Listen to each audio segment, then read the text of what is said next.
मंत्री उदय सामंत यांनी देखील ठाकरेंच्या मेळाव्यावर टीका केली। विजयी मेळावा मराठीच्या नावावर राजकीय मेळावा होता, मनसेना सोबत घ्यावं म्हणून ठाकरेंच्या शिवसेनेची घाई सुरू आहे, असं वक्तव्य उदय सामंत यांनी केले।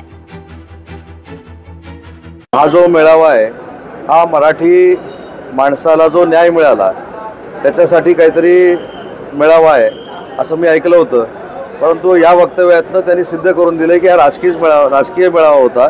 दुसरी महत्त्वाची गोष्ट की राजसाहेबांचं भाषण मी पूर्ण ऐकलं, त्यांनी कुठेही असं आम्ही एकत्र येणार काही म्हटलेलं नाही। त्याच्यामुळे किती समोरच्याकडनं मला बरोबर घ्या चालू आहे हे आपल्या लक्षात आलं असेल। आणि आज महाराष्ट्राच्या जनतेनं बघितलं की हा मराठी माणसाला न्याय मिळाला म्हणून जे काही दाखवलेलं होतं मेळावा म्हणून तसा मेळावा नव्हता, हा निमंत्रणाचा मेळावा होता आणि ते निमंत्रण युबीटीच्या प्रमुखांनी या राजकीय मेळाव्यामध्ये राजसाहेबांना दिलेलं आहे। लोकशाही मराठी ऐका, पहा, जागरूक रहा।